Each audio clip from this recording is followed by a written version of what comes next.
पिछली कड़ी में हमने देखा था कि कैथरीन अपने आप को फ्रांस में एक पायलट के रूप में देख रही है। अब इसी कड़ी को आगे बढ़ाते हुए अब यहाँ पर देवात्माओं द्वारा संदेश भी मिले और खुद कैथरीन ने भी अपने एक जीवन का जो निचोड़ था वो प्रस्तुत किया, जिससे ये बात क्लियर होती है कि हमें अपने हर तरह के डर को समाप्त करना, उसे खत्म करना बहुत जरूरी है, क्योंकि जीवन में आनंद का रस तभी घुलता है जब हर तरह का डर खत्म होता है। फिर चाहे वो कुछ भी क्यों ना हो, चाहे वो धर्म का डर हो, चाहे वो राजनेताओं द्वारा मनों में डाला गया डर हो, कुछ भी, किसी को भी अपने दिमाग और दिल पे काबू करने की पावर मत दीजिए।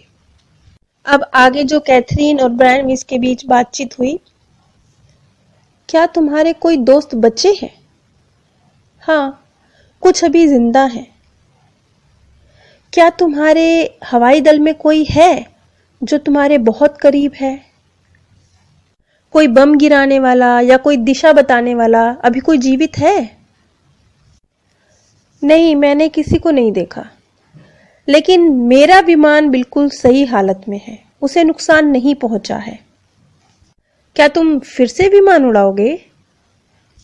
हाँ, हमें हवाई पट्टी पर जाकर सारे विमानों को हटा लेना चाहिए, उनकी वापसी से पहले।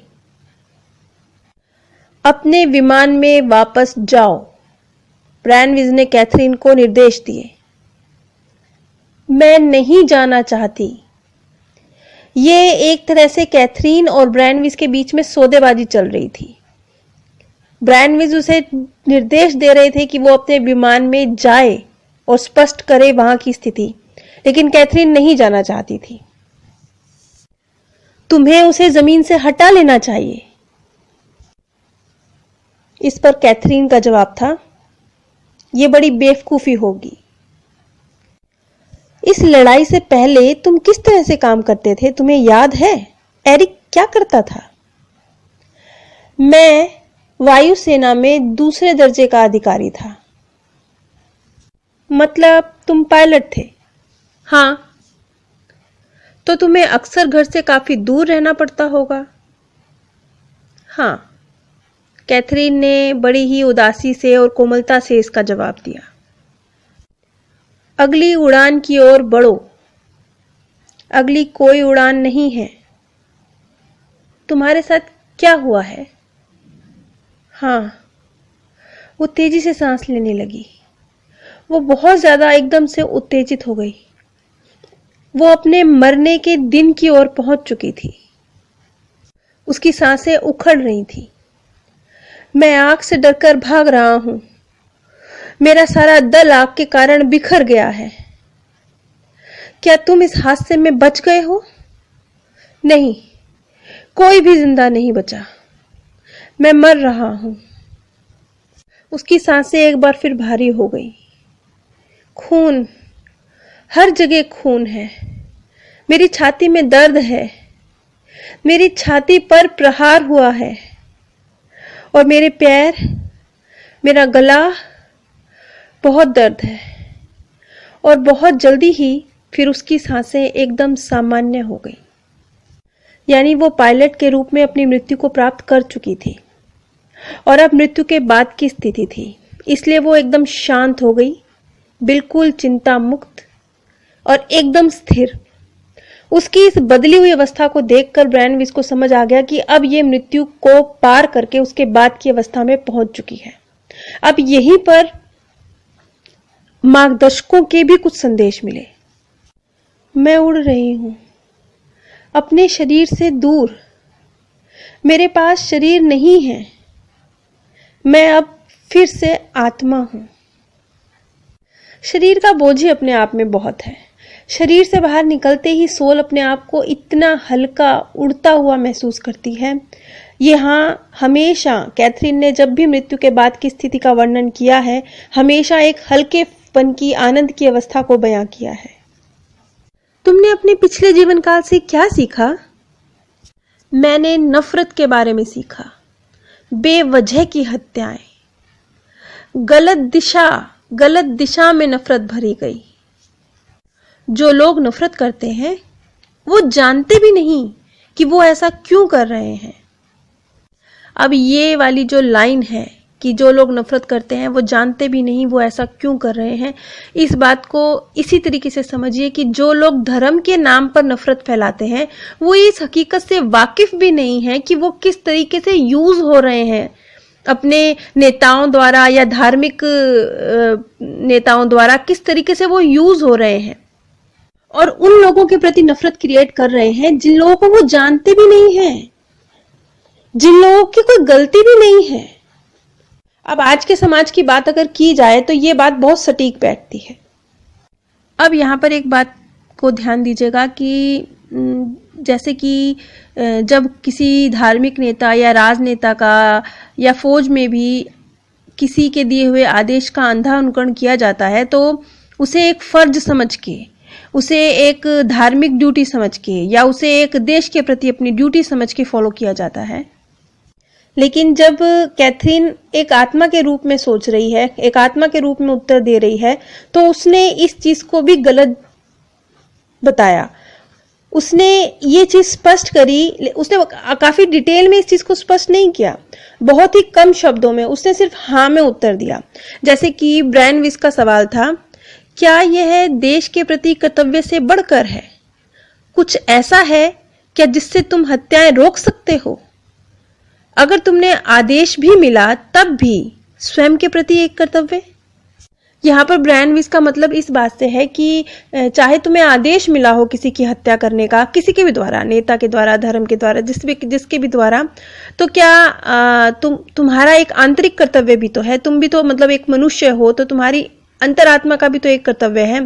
तो उस ऑर्डर को फॉलो ना किया जाए, क्या ये तुम्हारा खुद के प्रति एक कर्तव्य नहीं है? यहाँ पर ब्रायन विस ये कहना चाह रहे हैं। और इसके जवाब में कैथरीन का सिर्फ एक शब्द का उत्तर था, हाँ। प्रैक्टिकली तो ये बात बिल्कुल, क्योंकि बहुत से लोग हैं जो किसी भी चीज का इतना ज्यादा अंधाकरण करते हैं, वो कहते हैं कि किसी नेता को या किसी धर्म गुरु को, या यदि वो फौज में है तो वो इन नियमों का पालन करने के लिए मजबूर है, ये उनकी ड्यूटियों में शामिल है, ये उनका नैतिक कर्तव्य है। ये कहकर वो अपनी इस तरह की ड्यूटीज को, जिसमें उनको चाहे किसी की हत्या करने का आदेश दिया गया हो, उसको फॉलो करते हैं। लेकिन यहाँ पर कैथरीन जब एक सोल के रूप में आंसर दे रही है तो वो इस चीज के भी खिलाफ आंसर दे रही है। वो कह रही है कि हाँ, स्वयं के प्रति भी एक कर्तव्य होता है, यानी अपनी चेतना का भी एक स्तर है, उसके मुताबिक फैसला लेना चाहिए। अब यहाँ पर कैथरीन एक पुनरुत्थान की अवस्था में है, मृत्यु के बाद की जो एक सकारात्मक ऊर्जा भरने की स्थिति होती है, यहाँ पर कैथरीन इस अवस्था में है। अब जो शब्द हैं वो शब्द देवात्माओं द्वारा, मार्गदर्शकों द्वारा कहे गए हैं, इसलिए बहुत महत्वपूर्ण है। संदेश को क्योंकि काफी लंबा है इसलिए मैं इसे थोड़ा छोटा करके बताऊंगी।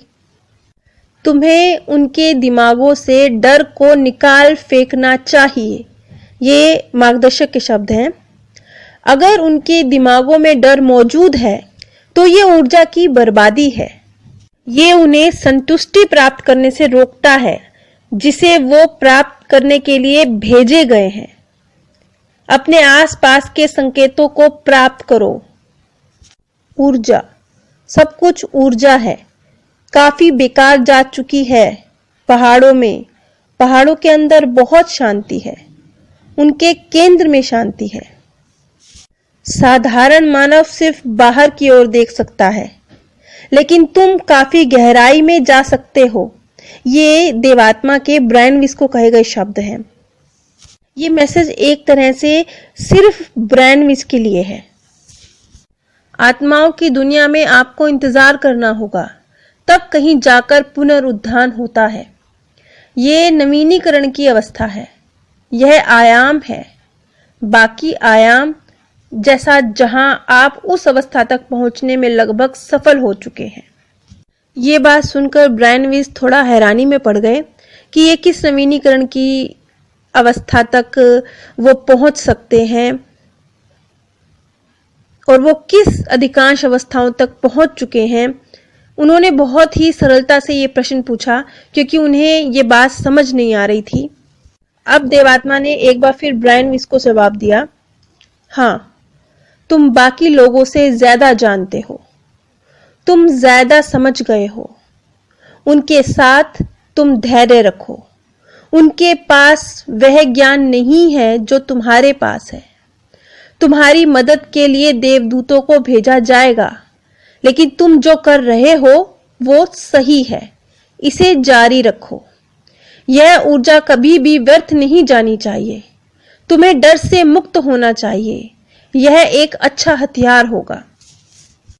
एक्चुअली ब्रायन विस खुद इस संशय में थे कि इस प्रकार से कैथरीन को उसके पुनर्जन्मों तक ले जाना, क्या ये सही है? ये भी एक डर था उनके अंदर। तो ये एक तरह से उनके लिए मैसेज था कि उन्हें इस डर को खत्म करना है और वो जिस रास्ते पर चल रहे हैं वो बिल्कुल सही है। अब खुद सोचिए, देवात्माएं हमारे लिए ये चाहती हैं कि हर छोटे से छोटे तिन के समान मामूली डर को भी हम अपने अंदर से निकाल दें। तो क्या वो नेता, राजनेता, धर्मगुरु, कुछ भी ऐसा जो आपके अंदर डर पैदा कर रहा है, वो सही हो सकता है? क्या वो परमात्मा का ऑर्डर हो सकता है? अब ब्रायन विस ने जो देवात्माओं द्वारा संदेश उसे मिले उसके ऊपर एक बार फिर मनन चिंतन किया। उन्हें लगा शायद देवात्मा उन्हें ये मैसेज दे रही है कि वो लोगों के मनों से मृत्यु के डर को बाहर निकालें, क्योंकि ये एक ऐसा डर है, कितना मर्जी आप धनवान हैं, कितने मर्जी आपके पास ताकत है, लेकिन ये डर इस डर का किसी भौतिक चीज से ताल्लुक तो है ही नहीं। इस डर का आपकी अंतरात्मा से ताल्लुक है। तो यहाँ पर कोई धन काम नहीं करता, कोई पावर काम नहीं करती। इस डर को जड़मूल से आपको खुद ही निकालना होता है। और एक तरह से ब्रायन विस लोगों के मनों से मृत्यु के डर को बाहर निकालने का ही कार्य कर रहे थे। तो ये एक बहुत बड़ा कार्य था, एक बहुत बड़े डर को लोगों के जीवन से बाहर निकालने का महान कार्य है। जब लोग ये जान जाते हैं कि जीवन अनंत है, वो कभी नहीं मरेंगे, तब उनके सारे डर खत्म हो जाते हैं। और अगर वो ये जान जाएं कि वो अनगिनत बार जन्म ले चुके हैं और उसके बाद भी अनगिनत बार जन्म लेंगे, तो वो अपने आप को बहुत ही आश्वस्त अनुभव करेंगे, बहुत ही हल्का अनुभव करेंगे। मौत के बाद की जो एक आध्यात्मिक अवस्था होती है, उस अवस्था में भी मदद के लिए आसपास बहुत सी दूसरी सकारात्मक आत्माएं मौजूद होती हैं। अपने सगे संबंधियों की आत्माएं भी मौजूद होती हैं, हमारे प्रियजन हमारे लिए मौजूद होते हैं। एक्चुअल में अगर आप सोच के देखेंगे तो वो तो एक आराम का वक्त होता है। सफर से थक के आए हैं और अब आराम करना है। मृत्यु तो वो है, वो आराम है। ये जीवन सफर है, मृत्यु तो आराम का नाम है। अब इस सारी स्थिति के बाद अचानक से कैथरीन फिर से बहुत धीरे से फुसफुसाने लगी। उसने कहा, कोई व्यक्ति था, गीडान, किसी व्यक्ति का नाम गीडान है। गीडान, वो मुझसे बात करने की कोशिश कर रहा है। जिस गीडान का जिक्र कैथरीन कर रही थी, ये शायद कैथरीन के मार्गदर्शकों में से ही एक है। आगे कैथरीन ने क्या देखा और किस प्रकार बताया, इसका जिक्र मैं अगली वीडियो में करूंगी। आप सभी पर परमात्म सौंदर्य, प्रेम और आनंद सदैव बरसता रहे। आप सभी दिव्य परम धाम में स्थान प्राप्त करें। आप सभी पर परमात्म सौंदर्य, प्रेम और आनंद सदैव बरसता रहे।